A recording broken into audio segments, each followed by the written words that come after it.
Alrighty then. Julie, we're back again. No boys and girls today? What? When you usually go, hey, boys and girls. Well, you made fun of me for the way I start every show, so now you got me self-conscious. I know, do something different every episode. Yes. Well, listen, you and I have worked together for how long now? 6 months. 6 months. You know me pretty well. You know that I'm a simple man with simple needs. You know that when it comes to this show, it's not too overly complex. We have a handful of topics that we talk about. There are two specific things that I absolutely love talking about. Do you know what those are? I bet I can guess. Go ahead. Business, how people do their business. I do love business, yes. And I would say probably food. I do love food. You love food? I do. I also love talking about sports. Yeah. And technology. Yeah. And upcoming events and music. So maybe it's a few more than just two things that we love talking about. Yeah. But fortunately today, the guest that we have on today is going to cover a handful of those, plus maybe a little bonus topics as well, which I'm pretty excited for. I'm excited too. Yes. Well, he's the president of 11 Hospitality Group. He's the co-founder of Carson Kitchen, the owner of Butcher and Thief at the Bend. Cory Harwell is here. Cory, welcome to the show, Yay. sir. Thank you. I should say hello, boys and girls. Hey, there it is. Yes. I wanted to give it to him. That's what I wanted to do. Right. It's a give-take relationship that Cory and I have. Cory, you giving off rock star vibes. I dig this look you get. You get the shirt, the nice shirt. You got the arm sleeve. I try. You know, animals. I match the animals. I learned it as a kid. It's a good thing. Are you done with the tattoos? You have more coming up or what? I don't know. I said I was only going to do the left arm. I'm running out of space. My wife and I, what's occupying a lot of it, on our first date, my wife says to me, travel changes you. Okay. And that is now kind of our motto. Yeah. Mm-hmm. So everywhere we go, we get travel changes you on us in different languages. Whoa. To commemorate visiting Love that that. location.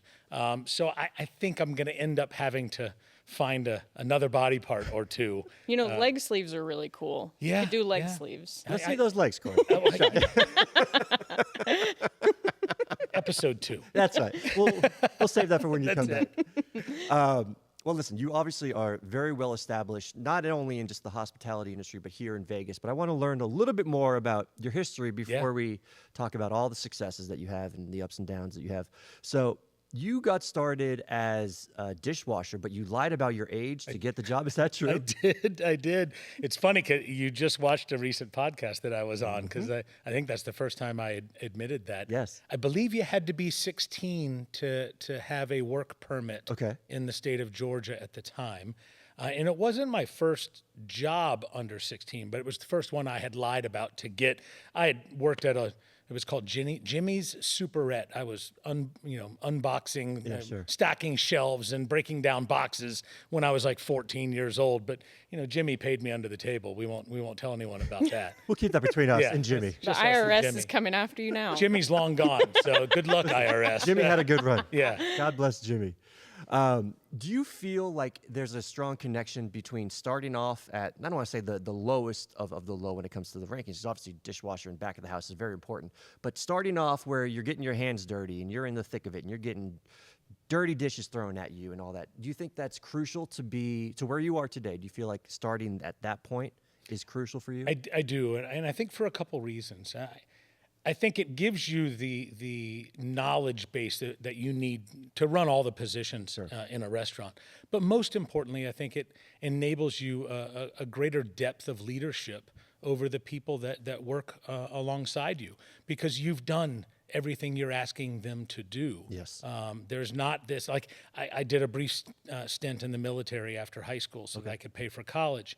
And there was a big difference between the officers that got out of college and went straight to OCS versus the enlisted that worked their way all the way through the ranks and then got an opportunity to go to OCS and became officers 10, 20 years later.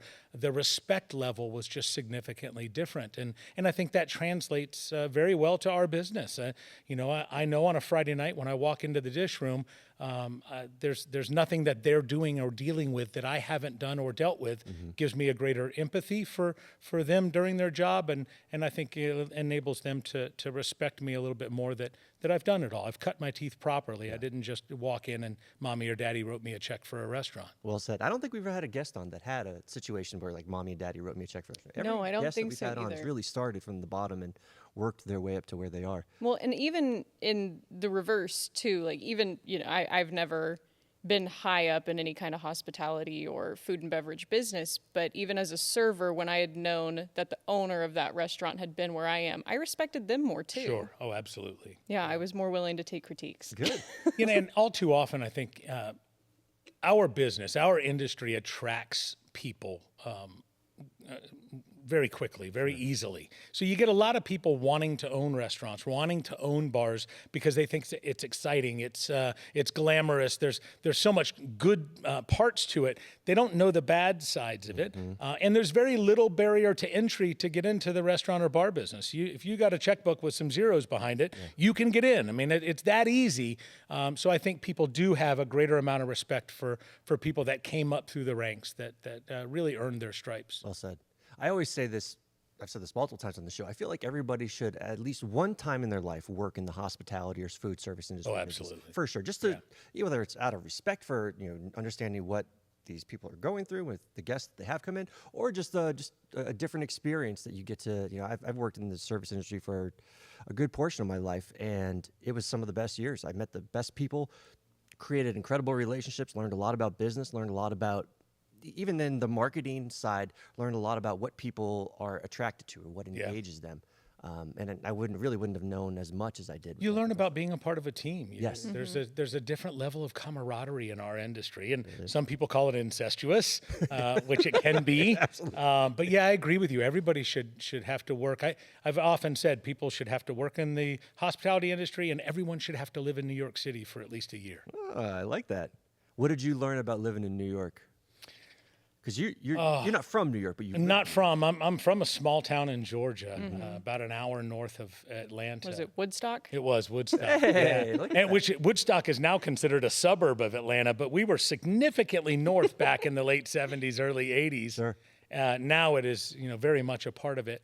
But moving to New York, and I know it almost seems like an easy answer, but appreciating diversity and just embracing different cultures and what they bring to the table. I was never exposed to that growing up. I mean, we very small town. We were a very much white and black town. Right. There weren't any other races around. I honestly never heard the N-word until I moved to New York City. Really? Never heard it growing up down south. It wasn't a part of our vocabulary. It didn't exist. Okay. I know the South gets a bad rap for being heavily racist, and honestly, I never saw any aspects of racism like that until I moved to New York. And so you get exposed to so much more. Not all bad. I mean, obviously that's a negative side of it, but from a positive side, just being exposed to so many different cultures and being exposed to so many different cuisines. I mean, I had never had Ethiopian food. I didn't even know what it was. So yeah, it was a remarkable experience. So fast forward to, let's say, 97. You is it from New York you came to Vegas? It is, yeah. So what brought you to Vegas in 97? I was working for Mark Packer. He was the guy that owned Tao and Marquee. He also, at the time, owned Harley Davidson Cafe. I worked at the one in New York City. I was still a struggling artist, wanted to be on Saturday Night Live, trying to do stand-up around Manhattan. And he came to me, he and a guy that has been a significant mentor in my life for ever since, a gentleman named Scott Young. He and Scott came to me and said, hey, we want you to go to Las Vegas. We're opening a place. We need someone out there that we kind of know and trust. Sure. Well, you go out there. We just go for 1 year. And I'm like, I don't know. And they offered me a decent chunk of money. And at the time, it was a huge amount of money. How old were you at the time? I would have been 26, 25, 26. So, him offering me a decent annual salary. And Tough to say no to. I couldn't even afford headshots in New Right. York City. I mean, I'm still playing guitar and singing, Cecilia on the corner of, 74th and Broadway, trying to make, just a little bit of money so I can go to Big Nick's and get a slice of pizza and a beer. Please, sir. I mean, please. yeah. Like little Timmy. So, offering me a little bit of cash to come out to give him 1 year, I was all for it. And, here I am almost 29 years later, still here. How close? I know SNL was a dream of yours to be on. How close were you? Did you audition at all? I did not. The closest I came, I was actually in the audience the night that Sinead O'Connor ripped up the picture of the Pope. Really? That's as close cool. as I got. I was an audience member. You still have the ticket? I don't. No, unfortunately. That's too Who bad. was your like SNL idol? Like, was there a comedian on the show where you're like, I want to be like them? Yeah, there was, but it changed so much. I mean, when I was a little kid, John Belushi was it for me. And Aykroyd, I mean, all of them. Gilda Radner, Garrett Morris. I mean, that original cast, those first few years. Right. I mean, I could almost recite every single skit still to this day. Yeah. I mean, I've seen them so many times. But over time, Dennis Miller, I thought, was just absolutely fantastic. Chris Farley, of course, Adam Sandler. I mean, there's just been so many wonderful ones. When you were in New York, was it during the Sandler, Chris Farley, David Spade Yeah. era? Early 90s. Yeah. Yeah. That's interesting. Do you remember any of your stand-up routine at all? I still do remember. I do remember a couple things. I used to do this joke about standing in line. You get really impatient when you're in line at either the post office or the bank, and you're weaving your way through all the way, and you get up front, and the lady goes next. You're like, "That's me."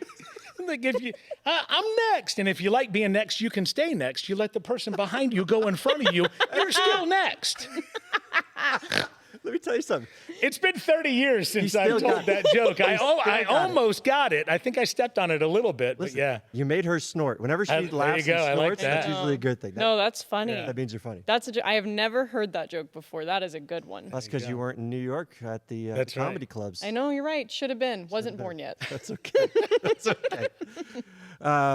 In '97 with Vegas, what was Vegas like? I mean, I wasn't here at that time. I was, just here as a visitor at the time. But to me, I was Treasure Island was everything to me. I was 12 years old at the time, and it was blowing my mind. But to you, a businessman coming to Vegas in '97, what was it like compared to what it is today? Well, it was the last kind of custard stand of the old Vegas. I mean, this was New York had just opened in January of that year. Bellagio had not yet opened. Mandalay Bay had not yet opened. Vegas was going through, in '97, it's hard because we didn't even know what we were about to go through, and I'll explain that in a second. But '97, I remember there were two clubs in town. You had the Drink and the Beach. That was it. The Drink down on Koval and I don't know, whatever the road Ellis Island is on. Okay. And then the beach, obviously, back over by over by the convention center. Oh, convention center. And so that was it. That literally was it until I think Studio 54 opened up in MGM a year later. And obviously, you saw the progression of the nightclub scene in Vegas through the late 90s and early 2000s. But the big, I think, catalyst for change for Vegas was in '98 when Bellagio opened. Steve Wynn, who I think really is, I won't say the only, because there's been others, but I will say the greatest visionary that Las Vegas has ever seen. Just everybody else, I think, has copied his visions to some degree. What he did at the Bellagio with Elizabeth Blau, she obviously had a great part in it, transformed what Vegas is and allowed us to become what we are today. And by bringing Sirio in from Le Cirque and bringing Prime Steakhouse with John George and Kerry Simon, who was John George's chef at the time, putting a focus on fine dining and significant culinary opportunity. Nobody else had done that really. You had a steakhouse and a coffee shop, Right. and maybe a buffet at every other casino in town at the time. $2.95 prime ribs or whatever, $6.95, whatever it was. Yeah. And now all of a sudden, here's this focus on making food and beverage no longer a loss leader, but a revenue center, a profit center. And they were the ones that started that, and I think laid the groundwork to allow Vegas to become what it is today, which I would argue is the greatest dining city in the world. Well said. Can we talk about Elizabeth Blau for a little bit? Sure. I feel like she's, as many accomplishments as she has, I still feel like she's underrated to the public. The people that are in the industry know who she is, and they know her accomplishments. But like Julie, for example, are you familiar with Elizabeth Blau? I'm not. Can you kind of explain to somebody who's on the outside looking in of what kind of impact she's had here in Vegas? Yeah, so I'll speak on it from two fronts, and obviously her involvement with Steve Wynn and what they did at the Bellagio and what they curated, the restaurants that they brought in, really kind of set the tone for everyone else to begin following. And before long, you saw every casino and hotel in town started having finer restaurants and outside celebrity chefs and all of, they really started that. Elizabeth is, I think, probably one of the most renowned restaurant consultants in the world at this point. She still has some of her own restaurants, one here in town, Honey Salt. Actually, a couple. I think Buddy V's at the Venetian she's still involved with. Involved with that? But for the most part, her business is in helping other restaurant groups develop concepts, design concepts. She does a significant amount of business around the world doing that. And I think the other thing that I've always been impressed by her is her ability to grow the female talent in our industry.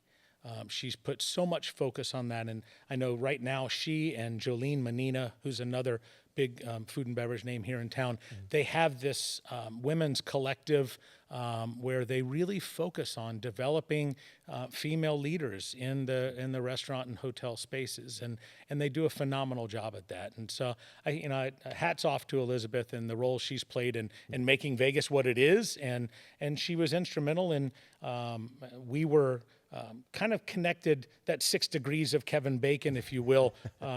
She had a hand in Kerry Simon and I ended up being in business together. So there was a little bit of kind of side relationships there. Love that. So I always will have wonderful things to say about Elizabeth. That's great. Julie, do you know who Kevin Bacon is? I do know who Kevin is. Making sure.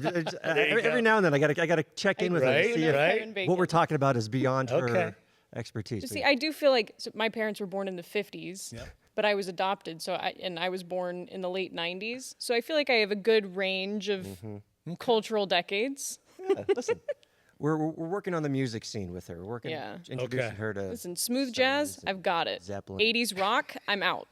Oh, well. Were you offended coming from New York? Were you offended when New York opened, and you're like, this is not New York at all? Or were you pretty open to it? I was open to it. I mean, I could see why people would, but I wasn't from New York. I mean, I moved here from there, but I grew up down south. So I didn't have this kind of, birthright to the Brooklyn Bridge that, how dare anyone else, build a version of it. How dare you, sir? Yeah.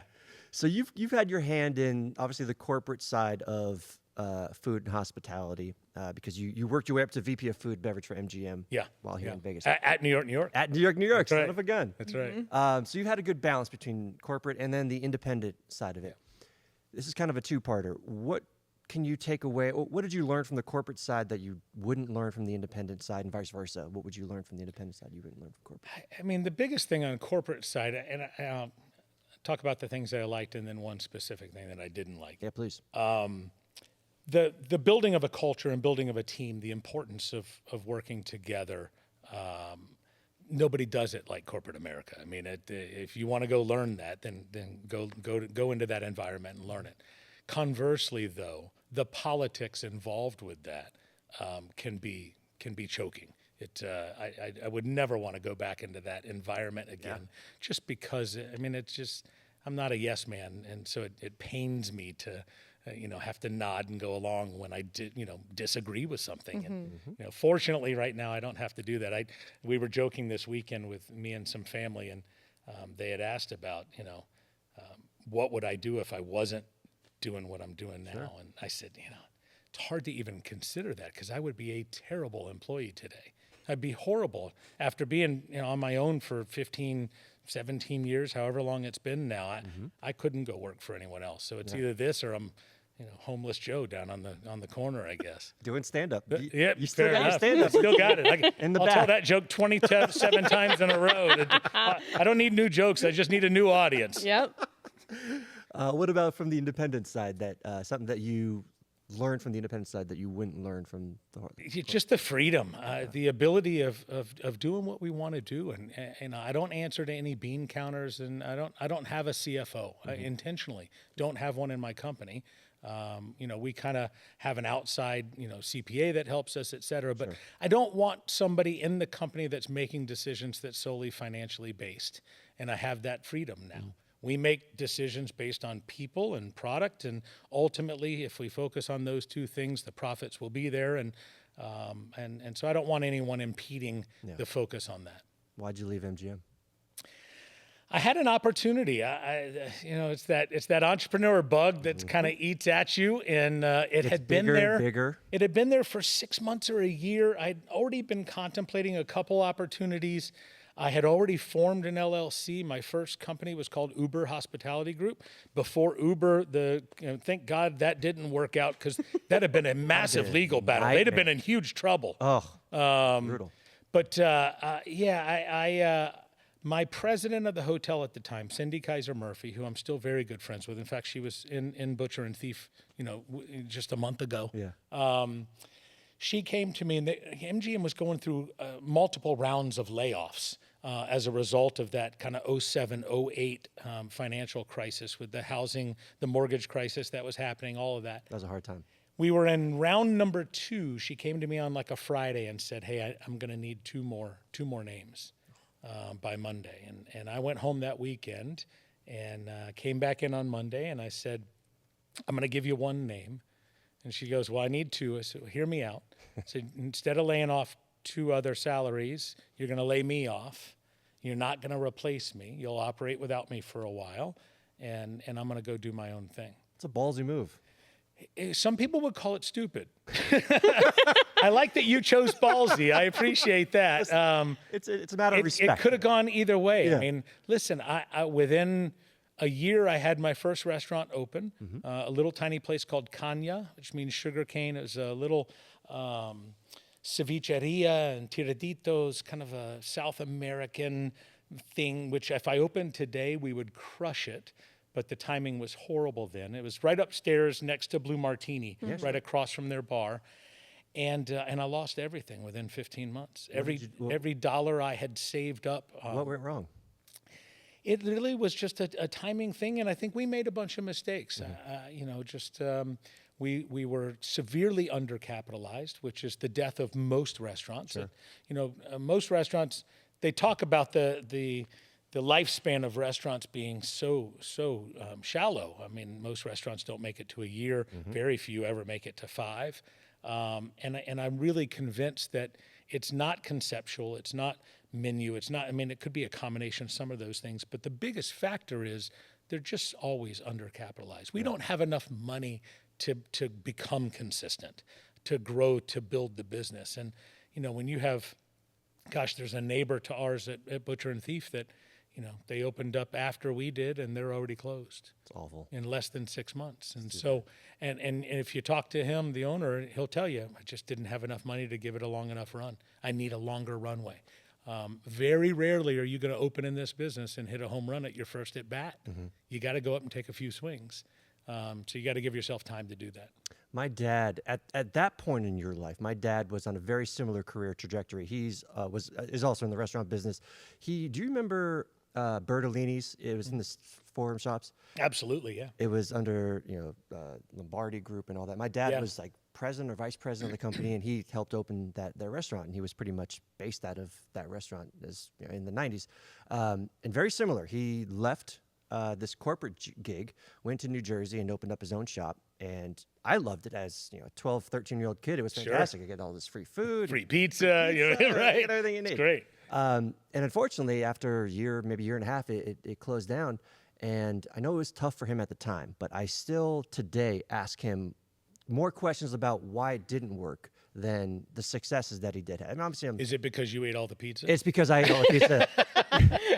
The tab is astronomical. Right. I can't believe he's still charging me these days. But you learn more from failures than you do from successes. And I thought that I mean, it's funny because I like to play poker in my private time. I don't get to play it that often, but I love it.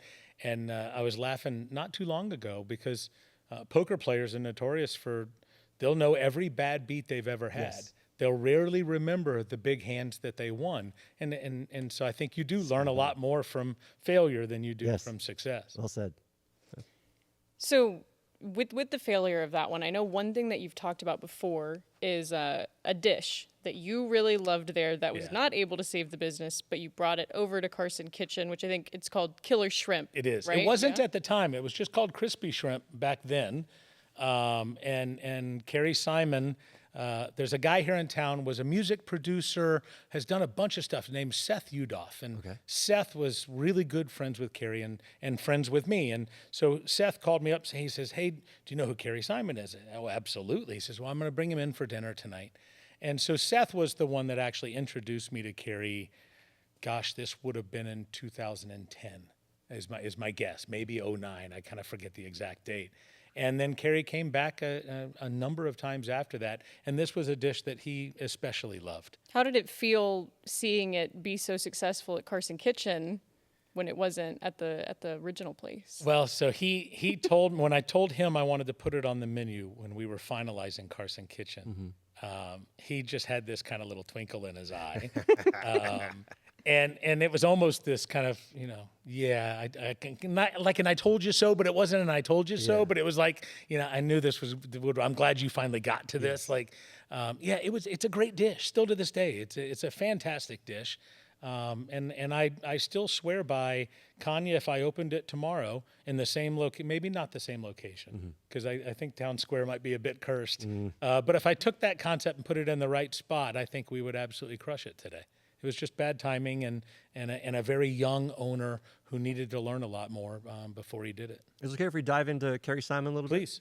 So I've been in Vegas for 15, 17 years, whatever. From the outside looking in, I knew of Kerry Simon, but to describe him to somebody like Julie, who is relatively new to the Vegas scene, I wouldn't be doing him justice. So do you mind kind of explaining to her who Kerry Simon was, what kind of impact he had on Vegas? So Kerry was a hotshot cook out of Chicago, Illinois that went to CIA, ended up becoming the youngest head chef of the Edwardian Room at the Plaza Hotel in New York City. I think he was 25 maybe. Whoa. He was the first chef that we can, and I say we, others in the industry, we've talked about this, the first chef that we can pinpoint to put a chef's table in the middle of the kitchen, and he did so at the Edwardian Room, where he would put a Polaroid camera down on there, so if had celebrities or friends that wanted this reservation, they came in, literally sat in the kitchen. Now you see them all over the place. They're glassed in. Right. You were in the kitchen. You could reach out and touch him back at the time. And still to this day, his brother Scott and Glenn and Doug, his three brothers, they have all of these photographs. And they tell such an amazing story about his time back then. Like David Bowie proposed to Iman at that table. No way. And there's pictures of them the night that he proposed. And so there's phenomenal stories. But he was this young hotshot chef that I would argue is America's first celebrity chef. I mean, Wolfgang was probably the first celebrity chef in America, but he's not American. Right. And so Kerry went on. He worked for Jean-Georges after that, Mercer Kitchen, Jean-Georges from many restaurants, went down to Miami. He toured with multiple bands, was their private chef. I think he cooked for Alice Cooper and Motley Crue, and I want to say he cooked for Led Zeppelin. And if the Simon brothers can correct me, please tell me. I'll stop telling that story if I'm wrong. But I believe I remember him telling me that. Yeah. And Rolling Stone magazine came out with a picture of him and nicknamed him the rock and roll chef. I love that. And he was this long hair, good looking guy. Women loved him. Guys wanted to be him. He was an absolute rock star as a chef, and That's incredible. and even more so as a human being, just a phenomenal person. Was the relationship between the two of you like a mentor-mentee, or was it more like brothers where you're kind of like along on the same? It was a little bit of both. It started out, he called me up, hey, what are you doing after Kanya closed? And I'm like, I don't know. I mean, at the time, I had no clue what was next for me. I borrowed, I think it was $10,000 from my mom and dad just to be able to get caught up on some bills. And unwinding of failing companies is never fun for anyone involved. And so he invited me to lunch, and we sat down and we ate. And he said, he says, I've got a bunch of deals out there that I need some help with. And I'm like, well, what do you need? And he says, I'm sick, but I don't know what it is, and no one can tell me what it is. Something's wrong, and we're going to figure it out. But I need some help while I'm dealing with this. And What year was this? this would have been in 2013. Okay. And so he, shortly before that, Kerry was a very healthy, ate healthy. He ran every day. He was not a drinker or partier. I mean, he loved staying out late, but was not drinks and drugs, and that was not his thing. And he lost his balance jogging, and just, okay, well, I must have just, misstepped or whatever. Right. And then when it happened again and he actually fell, kind of face planted, he realized something was wrong, and he went, down to the Mayo Clinic and the Cleveland Clinic, and I mean, you name it. And he was trying to find out what the heck was going on, and they literally said to him, it's everything from mercury poisoning because you eat too much fish, to ultimately they after, gosh, it was probably a year and a half, 2 years before they finally said you have what's called MSA, multiple system atrophy. Which is like a really aggressive form of Parkinson's. And so the disease was attacking all of the systems of his body. And for him, it was starting with the muscular, the skeletal system. And unfortunately, his brain was almost completely intact in his final days, and it just started shutting his body down all throughout the rest. So unfair. That's 60 years old. I mean, crazy. Yeah. I'm sure there's a lot that you taught him and he learned from you. And I'm sure there's a tremendous amount that you learned from him. What's something that stands out to you that he passed on to you? Well, I mean, the number one thing, and I've told this story before. I used to cook for him because he, when he started losing his balance, he couldn't cook anymore. And so I'm trying to impress this guy that, I mean, he won on Iron Chef America, and so I'm making what at the time I kind of lovingly referred to as tweezer food, which some of my friends in the industry will actually get a kick out of. And it's that more fine dining approach, very delicate, very, and it's not at all my type of food. And it was clear in what I was making him that was not my food. But nonetheless, I thought that that's what he wanted, and that's what I needed to try to make him. And so I'm trying my best to make him the prettiest food I possibly could. And he would eat it and nod and, yeah, very good, thank you, and was just very kind about it. And then one day I just went over to check on him. While I was there, he asked if I would cook him some lunch, and I hadn't planned on anything. And I go in, and I'm just trying to see what he has in the kitchen. And I ended up making him some shrimp and grits. And he took, I don't know if it was the first bite, maybe it was the second, but he sets the spoon down and he says, "Why aren't you cooking like this? Right. Like this is your background. This is your story. This is who you are in a bowl. This is how you need to be cooking." And that changed my mindset, not just on, because we were already talking about what Carson Kitchen was going to be. What did that menu look like?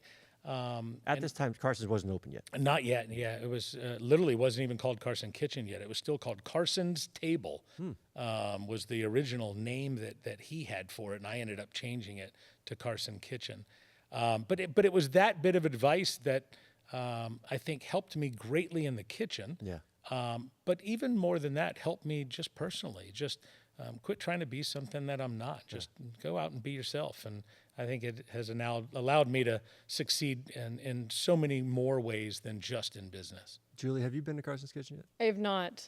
Julie. Carson's I know. Kitchen is so good. Everyone always gets on me, and I'm running out of time. Julie, we're 12 years old now. I mean, come on. So you just had your 12-year anniversary. Congratulations. We did. Thank you. Yeah, it's funny. It feels like just yesterday that it was the first couple. And I know everybody says that. And I guess the older we get, the more we make those kind of comments. But I mean, I guess we're kind of like the grandfather of the industry in town. One of them. I mean, obviously there are people that blazed trails long before we did. What Nina Manchev did. I'm drawing a blank on Nina's restaurant. We're all looking at you. It's closed. We'll come back to that. We'll get back to Tony Hsieh, what was Tony Hsieh's level of involvement in downtown when Carson Kitchen opened? So Tony and Kerry were friends, Okay. and Tony told Kerry, "Listen, I want you to do a restaurant downtown." And so Kerry came to me and said, hey, here's one of the deals. Let's go look at this.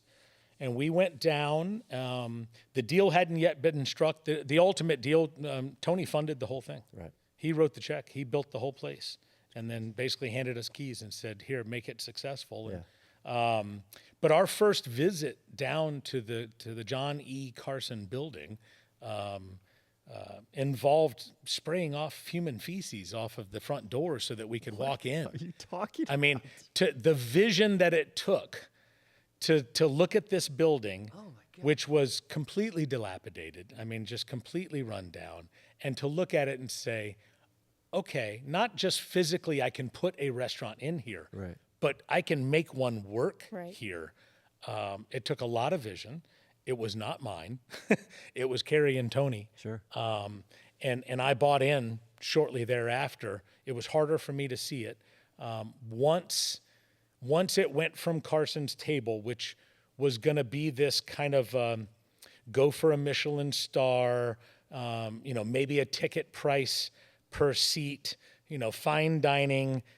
Once it went from that, 2 turns a night kind of a deal to what Carson Kitchen ultimately became, which is this approachable, recognizable, familiar, comfortable, like I want to wear it like like an old coat gastropub, then I was all in. Yeah.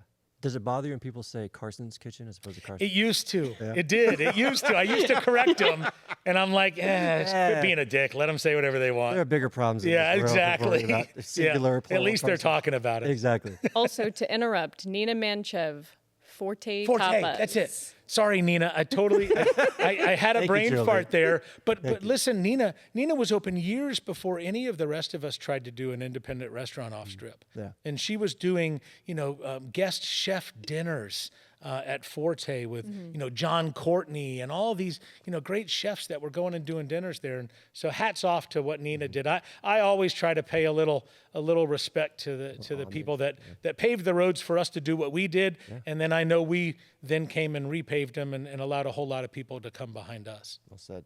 Carson Kitchen has been open for 12 years, and we talked about how hard it is for restaurants, especially today, to remain open after a year, 2 years, X amount of years. So I'm not asking about the secret of the success of being open for 12 years. What I'm asking about is it's still such a beloved restaurant that anybody that knows downtown fine dining, it's always at the top of the list. Yeah. And because it just like you described it, like it drapes over you, and like you're comfortable there. What is your strategy when it comes to, as a business owner, as a restaurateur, when it comes to creating the vibe and the experience that people get at Carson Kitchen, other than obviously the quality of the food, which is delicious, but what's your behind the scenes secret for how it's so beloved? Well, the people in the building are probably paramount to the success of it. Every single server and bartender. I think the philosophy to the menu has really allowed people to grab hold, and there's kind of it's two kind of trains of thought. And the first one is how do I reinvent, recreate, modernize, reintroduce you to dishes that you're already familiar with. Yes. We've been very successful with that. And I'll give you an example. You take a shepherd's pie, and we took, the lamb out of the shepherd's pie, and instead of ground lamb, we made a crepinette. And instead of mashed potatoes on top, we made gnocchi. And before you know it, we have all the exact same ingredients, same flavor profile, and a completely new modernized dish that we called Shepherd's 3.14. And so I think that approach to the menu, people really bought into. The second side of that approach is I really wanted to introduce people to typically fine dining ingredients.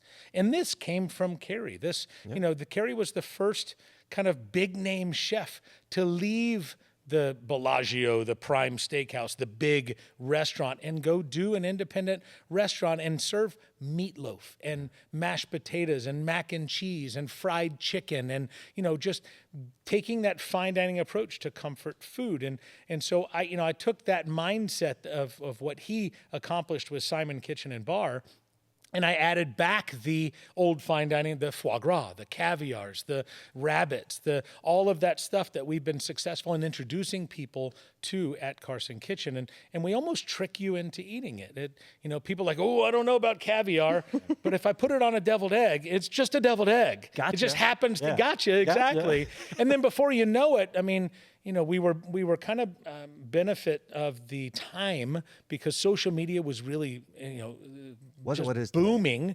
Really, people 12 years ago, everybody was on Facebook. They weren't on Instagram and TikTok and all that stuff didn't exist. And 12 years ago, everybody's on Facebook and everybody's posting, this is what I had for dinner tonight. And they're humble bragging. I had caviar and I had oxtail so that really helped us as well. But, I think at the end of the day, and the other side of the menu was attaching stories to it. And not that every single dish that a guest orders, that a server takes the time to tell the story behind the dish, but that there is that human connection to the dish. And I think you can feel it, whether you were aware of the story or not. But I think everybody's just aware of the presence of them. Yeah. And so they're almost like little Easter eggs when you go in. Next time you go, ask them where the chicken skins come from. And they'll tell you that, little fat kid Cory on a Sunday afternoon when grandma was making fried chicken after church, I used to go in and just rip the skin off the damn chicken breast. That's all I wanted to eat. And so that's a dish that we ended up putting on because of that. And there's so many of those little stories. I mean, even the names of the drinks all are, kind of paying respect to parts and times of my life or people in my life that mean something to me. Yeah.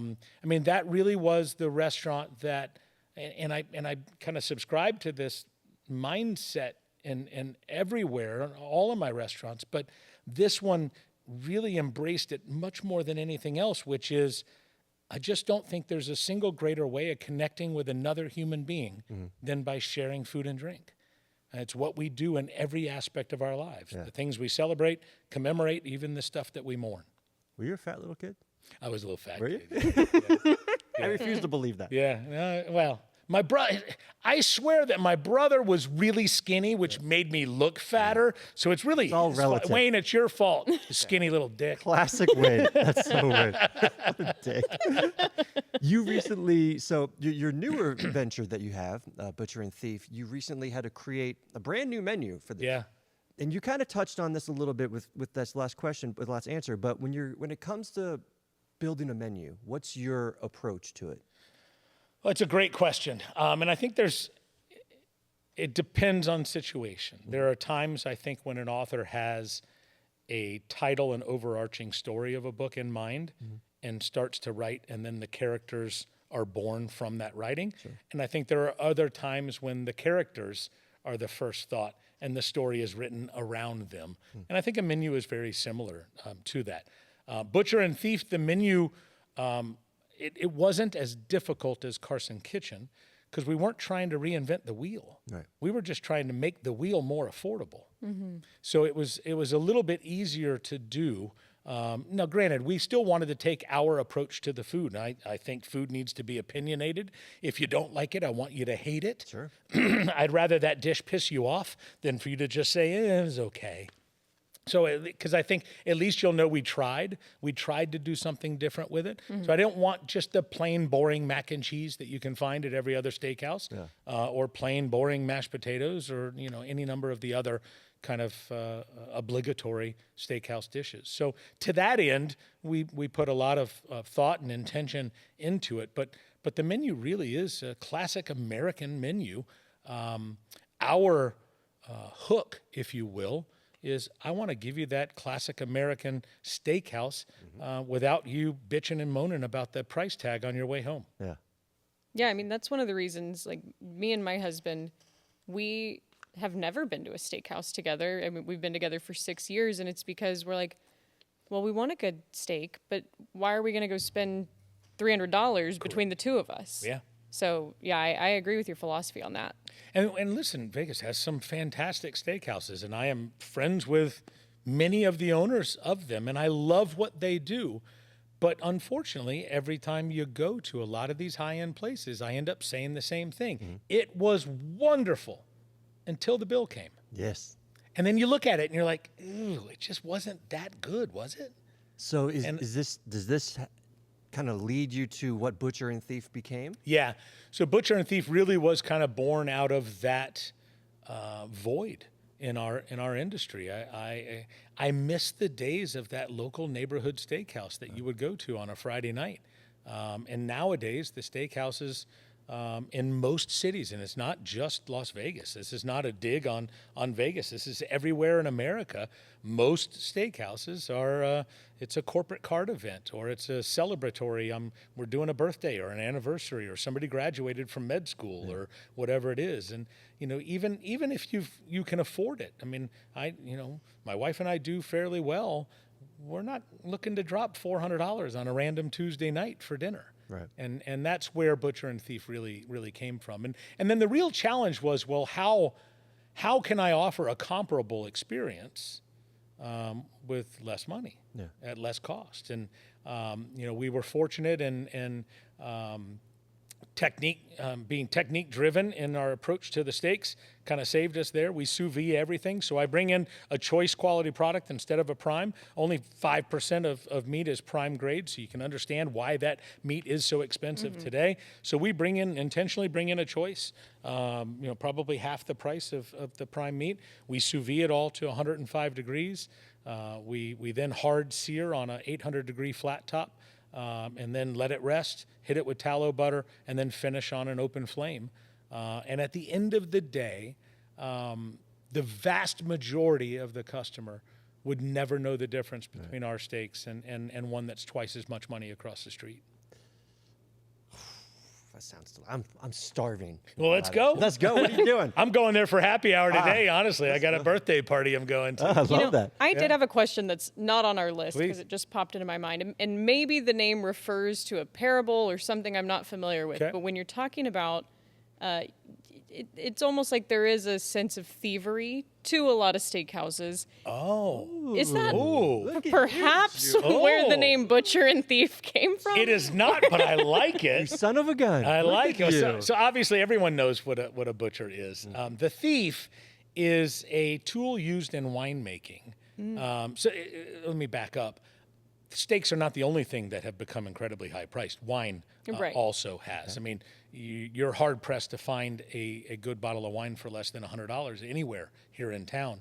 And we really wanted to make sure that we were taking the same fervor with the pricing of wine as we did with the steak. And so thief refers to during the aging process, while the wine is in the barrel, they will periodically go and extract or steal some of the wine to taste.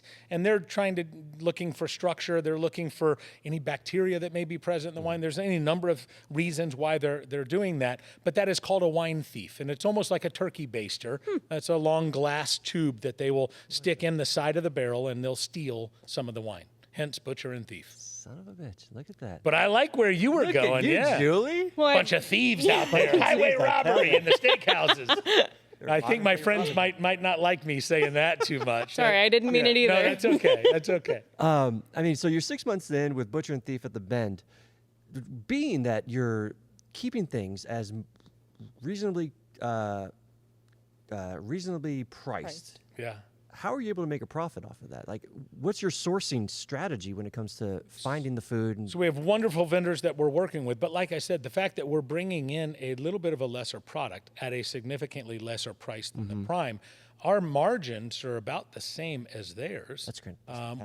We're just able, by technique, to serve a comparable product because we do take the time to sous vide everything. It's a much more laborious 3-step process than the average steakhouse down on the strip just grabbing a slab of really great meat, salt and pepper, and throwing it on a grill. So a majority of the steakhouses in town, they're phenomenal steakhouses, but they're dark. They're very not gloomy, but they're just it's the vibe that you get. With Butcher and Thief, you have floor to wall or floor to ceiling windows. Like you have patio. It was important. Women make most of the buying decisions in our world today, especially when it comes to dining out. So I don't understand my father's Oldsmobile approach to steakhouses. And so we wanted it to be light and bright and a little bit more feminine and sexy and modern. And I'm very proud of the look of the steakhouse. I think we definitely hit a home run there. I dig it. Yeah. Was all of that, was it designed by you, like the appearance of it, or did you have someone else on your team who did that? Oh, well, not on the team. I worked directly. Ryan was our architect and designer from Rad Design. Shout out to Rad. Shout out Rad. Yeah, Rad is down in the container park is where their offices are. Ryan and Yanina is his wife, and they just did a fantastic job. And Ryan and I worked really well together. And there's only been a couple in my career that I can say this about. Craig Palacios and Tina Wickman designed from Bunny Fish. They designed Carson Kitchen. And then Ryan and very similar, both of them, they were able to kind of take vision out of my head and get it, because I'm not an architect or a designer. I know what I like and what I want something to look like, and they both just did phenomenal jobs with both those venues. You ever throw your apron on and get in the back of the house, or is I do. They don't want me to, because I just get in the way. I'm what you call a dinner party chef now. Yeah. I'm the guy you want in the kitchen at my house when there's 6 or 8 of us and there's no timetable. I can cook for 2 hours and we can get drunk and listen to great music, and there's no rush. That's what I love. I don't want to be behind the stoves now with people yelling at me times. I just want to be the guy in front yelling the times Well, that out. sounds fun. We want to come over for dinner Let's now. do it. Yes. Let's do it. Listen to some music. You could introduce Julie to some 80s rock. Please. Oh yeah, 70s and 80s. We got gonna do a little yacht rock in there 70s, too. my We're gonna parents mellow were it in out a little. college in the 70s, so I feel like I know that a little bit more. There we go. The yacht rock. I don't know if you know this. The yacht rock's got a yacht house channel on Sirius now, and it's I did know this, imagine like Michael McDonald and the Doobie Brothers to like an underlying Tiesto beat. It's fantastic. Okay, you sold me at Doobie Brothers with Tiesto. Yeah, I'm in. it really is fantastic. We'll take it. Yeah. This question is mainly asked to chefs like that are day in day out in the back of the house. But I want to ask this to you too. With social media the way it is today compared to what it was 12 years ago or so, how important is having influencers be a part of the marketing strategy when it comes to Butcher and Thief or even Carson Kitchen? Yeah. So I've heard all sides of the answers of this question, As have we. And I think they're all correct. It's massively important. I don't think you can have a presence online and on the right platforms that you need today without involving the voices that have the audience that you need. The challenge and the dilemma is the budgeting and where do you fit them in? How do you compensate them for their time? We don't outright pay any influencers, but we're very happy to have them in and provide them with food and beverage so that they can enjoy an experience that we would want them to enjoy, and then they voice their opinion of that experience however they see fit. But it is absolutely a strategy, and one. I mean, our publicist Lauren, who's here in the room with us, just sent me an email today of someone that wants to come in and collab with us, and I just approved their ability to come in. So it's very important. And if you'd asked me 3 years ago that same question, I'd have said, F them. Influencers, I hate them all. Blah, blah, why do they deserve anything for free? And, so with all things, with time, we mature, we grow, we understand the necessity of and the importance of, and honestly, not to disrespect any of them, let's give them their just due and their props. We want their audience, and they've worked hard to develop that audience. So absolutely, it's a critical component. That's a very professional answer. Yeah. How'd I do, Lauren? Is that good? Yeah. Yeah. Love that. In terms of your leadership style, I'm very curious about all the guests that we have on that are, where they are in their leadership style. What would you say your leadership style would be similar to? Are you more of a hard, closed fist type of leader? I'm firm, absolutely firm. I don't have a lot of tolerance for bullshit. I just don't, especially when it has to do with business.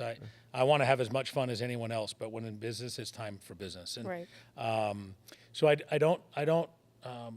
I'm firm, but I'm empathetic. I'm compassionate. I'm not just a complete dictator. It's not my way or the highway. I'm very collaborative, but I absolutely will not ever sacrifice my standards. And I will ask you to bring yours up to mine. And if you can't, then good luck to you. But I will not bring mine down to yours. Good for you. What was Kerry like? What was his style like? Kerry was an absolute teddy bear. Was he? And I would think underestimated as a result of it. Interesting. Because he had such a wonderful ability of getting people to do things the way he needed them done, but without having to ever come across as firm. I mean, I never heard him lace anyone up and down like most chefs do. And, there was none of that. He just had a wonderful ability of bringing out the best in you. And I think I learned a lot of that from him. Well said. You've been on a handful of podcasts before. Obviously, Julie and I have done our research.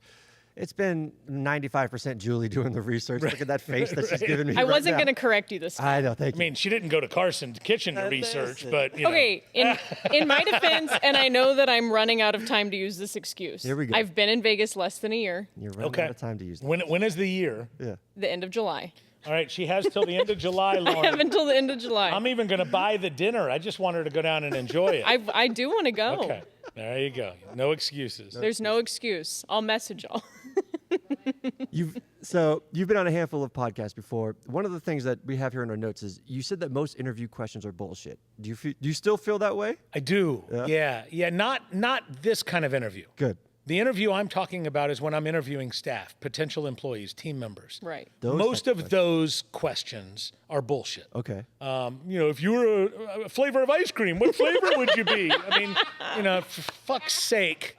I don't know, fucking mint chocolate rocky road, a little bit of all of it. I don't put anything into those. And honestly, what I really mean by that is that at the end of the day, there's only one thing that matters. And so there's one question that I have found over the years that gets me to what matters. And that's if I'm interviewing you and hey, listen, if I'm coming over to dinner tonight, what are we having? Or if you don't cook, that's okay. You could be a bartender and not be passionate about the kitchen. If we're going to dinner tonight, where are we going and what are we eating? I just want to hear you talk about food. Do you have a most memorable or favorite answer you've ever received to that? I spent an hour with somebody talking about 11 Madison Park. Because they talked about this is where we would go, and here's why we'd go there. Okay. And then I shared, my wife and I went there the night before I cooked at the James Beard House in New York, and here was our experience. Literally an hour, we talked about 11 Madison Park. I assume they got hired. Oh, without a doubt.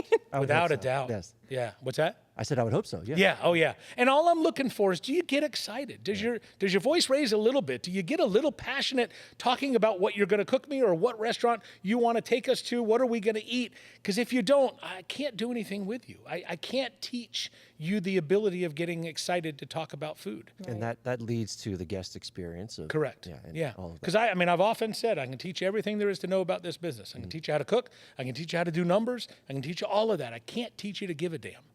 So I need to hire people that give a damn, and then we'll teach them the rest. Andrew, what would you cook for Cory? What would I cook for Cory? I have an incredible turkey chili recipe that will definitely. It's got a little kick to it. Yeah. And you may be on the toilet the next day. But let me tell you something. We call that weight loss. Exactly. You'll be singing my praises by that. You may be on the toilet, but it'll be. I like it. Yes. White chili or red chili? Red chili. Okay. Red chili. Perfect. Yes. You threw me with the turkey. I didn't know if you were going like a chicken, kind of a white. I'll tell you why. Because my dad, again, getting back to my dad being in the restaurant business, he worked closely with Robert Irvine on one of his restaurants. And I just had a chance to sit down with him and bullshit with him. And we were doing shots of Jameson. He could definitely throw back. And I somehow got on the conversation of going on a date and needing to have some sort of recipe. And he threw out this turkey chili recipe, and I wrote it down. I don't know if it was date word. I don't know if it was like a good first date type of recipe to do. What he's saying is Robert Irvine got him laid. Right. Robert Irvine did get me laid. And then, Thank you, Robert. and You're then she listening. blew up Right? his bathroom the And next then- day. Oh. And then it was love after Yeah, that. it was thank you, Robert, for late. It was damn you, Bob, the next morning. Damn you, Bob Irvine. Oh my God, that's so good. You've. Oh my God, I love it.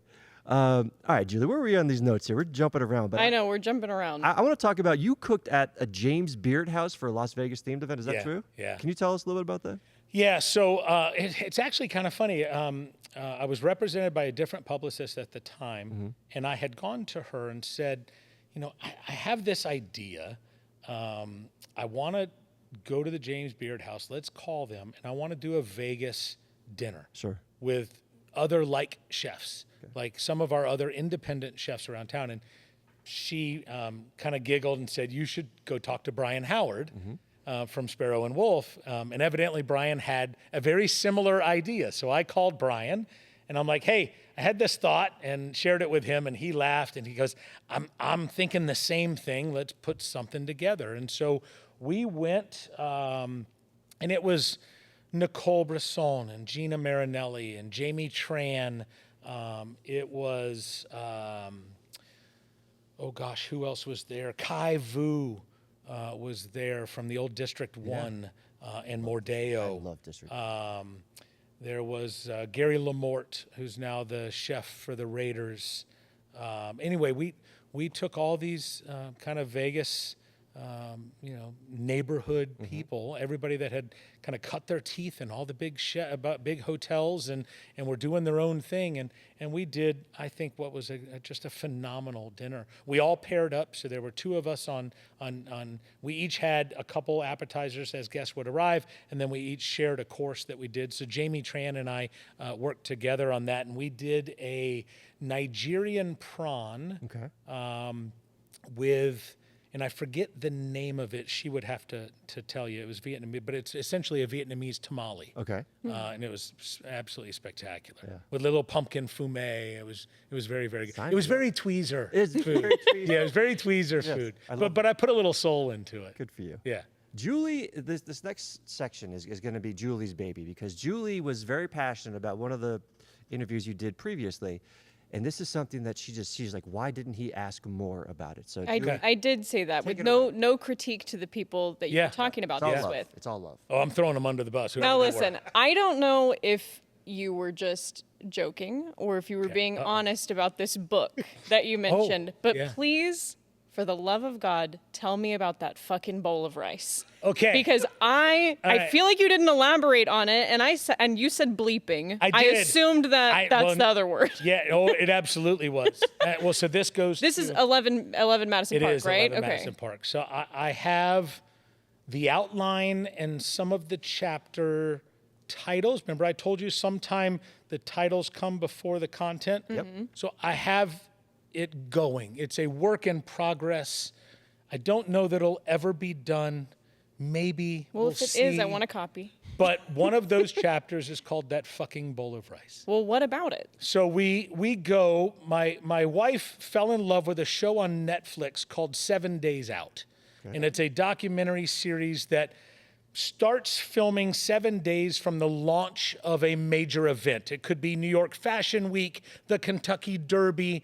Well, this one particular episode happened to be the reopening of 11 Madison Park, because as most of you know, they won #1 restaurant in the world and immediately shut down to remodel the entire venue. And so this was 7 days out. And of course, this was Will and Daniel still together. Will Guidera, Daniel Hume. They were still together, and they were reopening 11 Madison Park. And so she was watching this, and she loved the way they brought the hot scissor clamps to snap to, they literally sear off the top of the wine bottle as a part of their wine presentation. Wow. Then they take that top of the wine bottle and they put it in a little box and let you take it home with you. I mean, they literally thought of everything. Yeah. So I come home, and after I worked on this with Brian Howard, and we decide we're going to do this dinner, and I hey, baby, we're going to go to New York and I'm going to get to cook at the James Beard House. And listen, this is a huge, huge moment for me. The James Beard House, being able to go cook there, I mean, everybody in our industry wants to go do that or to be recognized in some way, shape, or form from them. And as I say to my wonderful wife, I'm going to be able to go cook at the James Beard House and we're going to go to New York. And she says, can we go to 11 Madison Park? Yes, but what about me? So I call a really good friend of mine. He's an attorney in New York, and he's just a huge foodie. And by huge, I mean fat. Yes, Pete, I called you fat. No, he's not really.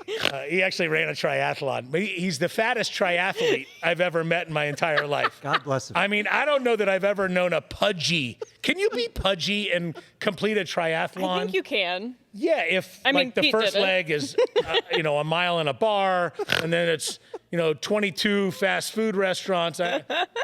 Anyway, Pete and his lovely wife, Erin, joined us at 11 Madison Park. And we sat down, and it's like, I think it's $3.75 a ticket. So you buy the tickets ahead of time. I intentionally put a personal email address down, not a work one. Why? I had already read Danny Meyer's book, Setting the Table, and I knew Danny, who was Will's mentor. I knew Danny was known for going into Union Square and checking the reservation list every day and looking and he would Google. This is back, Google was just launched. Yeah, sure. He would Google the names to see if he could find any information about them that would give him the ability of connecting with them personally. Yes. And so I wanted to see kind of what Will and them would do. And I didn't want to make it easy on them by giving them my 11 hospitality group email address. Yeah. So I buy the 4 tickets. We show up. We sit down and first of all, they had my wife and I on our honeymoon. The first few days we were in Napa, and we stayed at the Cane Winery, and they had a bottle of Cane 5 from the original year that they launched, I think in 1974 or whatever. So it already became a special experience, just the fact that they had this. Yeah. So we bought that wine, and we're drinking some wine, and the first course comes out, and it's a caviar course, and you can't fuck up caviar. I mean, you really just put it on a plate. Yeah. Give me a couple things to smear it on, and we're good. Yeah. So, nothing remarkable or bad about the first course. Excuse me. Cut that out. No, we're leading the episode with that. There you go, yeah. The second course, there's a chef comes rolling behind us with a Garradon, the fancy, wooden cart right behind me and just over my left shoulder. And he pulls up next to us and he tells us that our next course is going to be porridge. And my first thought was, motherfucker, I spent $375 a ticket. You are not going to fucking serve me porridge. I didn't say that, but I thought it. I wish you did. And he proceeded to ladle this porridge out into these pretty little bowls, and he set them down in front of us. And I leaned forward, and the smell hit me in the face like a ton of bricks. Yeah. And I'm immediately like, what is that? I can smell the ingredients in this little bowl of soup. And then we taste it. And the 4 of us, for the next 20 minutes, 15 minutes, used every adjective you could possibly find to try to describe this amazing bowl of rice. I love that. And I was blown away at how incredible they could make something so basic. Right. I later learned they steep the rice in tea. They use tea bags when they're cooking the rice. And that was that fragrant depth of that I just couldn't pinpoint what it was. It was floral and it was spicy and there was so many things going on. I was literally, as a guy who, like, one of my greatest attributes is my palate. Sure. And I couldn't figure out what the hell was going on in this bowl. Yeah. So they clear the dishes and off he goes, and we're still talking about it. And of course, the timing it's just impeccable in an experience like this. And so just when you're thinking, I wonder what's next, out comes this guy with this Garradon right behind me and just over my left shoulder. And he leans down and he says, I understood you guys enjoyed that last course so much, we decided to do it all over again. And they brought us another round of it because we loved it so much. That's incredible. And it just spoke to so many things that I want to write about in this chapter. And being able to make special out of simple is one of them. But the paying attention and being present and understanding when you can make such a moment like that special. I get a little emotional even telling the story because it's a moment I will never forget for the rest of my life, all because of that fucking bowl of rice. Well done. I like the special out of simple. I like Yeah. that. It really was remarkable. Yeah. And then, the meal just hit after hit after hit. Yeah. Daniel came out and came over to the table about 3/4 of the way through and leaned over and said, I understand you have a big dinner tomorrow night. Just wanted to say congratulations. And when you guys are done, I'd love to have you back in the kitchen. Wow. And so we toured the kitchen, and it was just a really remarkable amazing. experience. Yeah. It's so fun. That me and Fat Pete will never forget. Classic Fat Pete. That's so Fat Pete. I love it. Oh my gosh. We got a few more questions before you get out of here. But Brandon, do you mind actually getting Cory another water? Thank you. Out. Little frog in my throat there. That's right. True or false, though? You own an agave farm? I own the plants. I lease the land. Okay. My wife and I leased 10 hectares or 25 acres of land up in Jalisco. Yeah. And we have 38,000 agave plants in the ground. They've been in there for a little over 3 years, about 3 years and 3 months. So we've got a little under 2 years left minimum. Yeah. By Mexican law, the agave has to grow between 5 and 7 years. Okay. So we've got a little bit more time before we can harvest that crop and hopefully sell it all to one potential buyer. Did you have experience in any of this before jumping into it? Hell Or you no, I just don't kinda have experience in anything, man. Are you kidding me? Just do it and hope for the best and see what happens. We I know, never even sat on a blue couch before today. First time for everything. So I have two partners in my business, Keith and Fred. They also own the Nacho Daddies around the country. And I think 18 or 19, I'm not sure of the exact timing. Sometime before the pandemic, they decided they were going to make their own tequila. Okay. And so they went down and they met up with a guy, Daniel is our partner down there. Daniel found a distillery that was making the Telson tequila for them. Little shout out to Telson. Shout out. Telson is the a Mexican or Spanish word for the stinger on the back of the, what you call it? Scorpion. Yeah. I'm 55 now. The brain doesn't work like it used to. So they developed Telson. Well, the pandemic happens. Fast forward, the distillery that they were working with was having some troubles. So they stepped in, bought the entire distillery, brought Daniel in as a partner to run the whole thing. And then shortly after that, they came and asked if I wanted to be involved in any way. And I didn't want to do the distillery. I didn't want to make a brand of tequila. It costs too much money to develop a brand. Sure. Very rarely do you get the big, $1.2 billion hits like Clooney and those guys. Exactly. Most of them, really kind of suffer in silence for years trying to grow a brand. So I knew I didn't want to do that. But they gave me two opportunities. One of them was the agave farm. So my wife and I jumped at that opportunity. And then the second one was, during the pandemic, everyone stayed home and drank quite a bit. And there was a real big shortage of rested reposado or aged añejo tequilas. And the price was going through the roof because of this shortage. So I bought 100 bourbon barrels and had them shipped down to the distillery, filled them with 22,000 liters of Blanco tequila. And that has been in barrel now for about 2.5 years. So it's already an añejo. I didn't like where the market is right now to sell it, so I'm leaving it in. It's now an extra añejo. Yeah. And sometime probably by the end of this year, we'll sell all of that to one large distillery or we'll parcel it off to a couple. But yeah, so my wife and I have some barrels of tequila and some plants, and Look at you. it gives us a good excuse to go down to Mexico, which I absolutely love. Yeah. And yeah, it's been fun. I like that you're a man that is very focused on attention to the detail. With Carson Kitchen, like you do a great job at the comfort side of things, and every guest feels welcome and has their own story with it. With Butcher and Thief, obviously, it's very focused on cost and quality at the same time. Yeah. Has this, owning an agave farm, has this changed the way that you've enjoyed tequila, or like focused on what you're actually consuming when it comes to tequila? It has. So I mean, really only drink tequila now, and it's not because I'm involved in the business. As you get older, allergies change, body changes.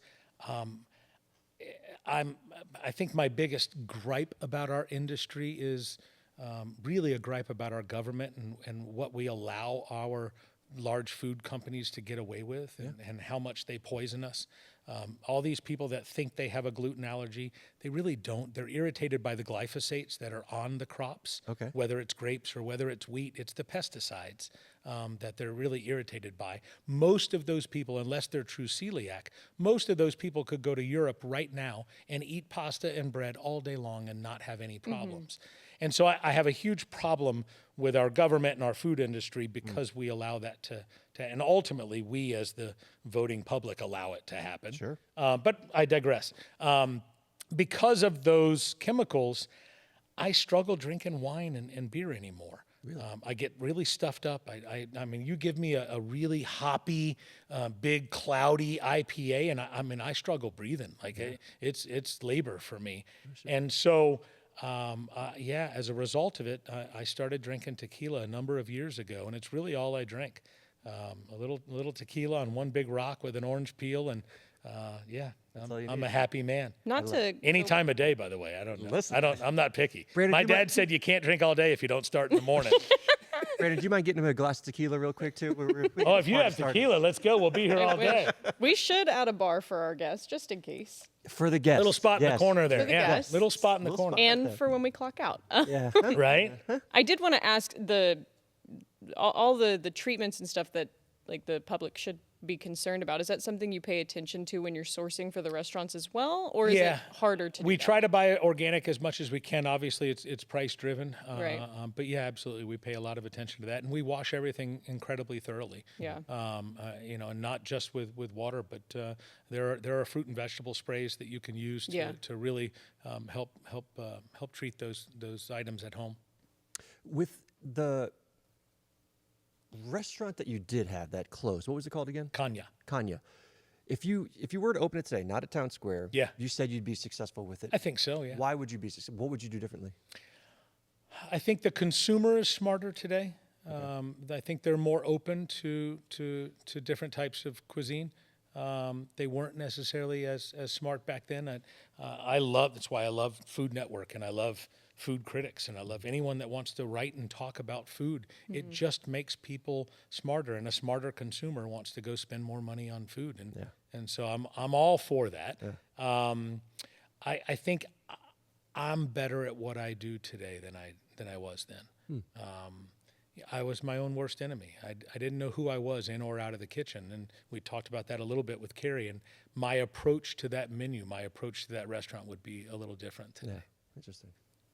I like asking guests, especially ones that aren't necessarily in the entertainment industry. I mean, you kind of are with the restaurants and it's a presentation, but with Vegas where it is today, becoming very sports driven, very event driven, how do you feel Vegas is the direction Vegas is headed?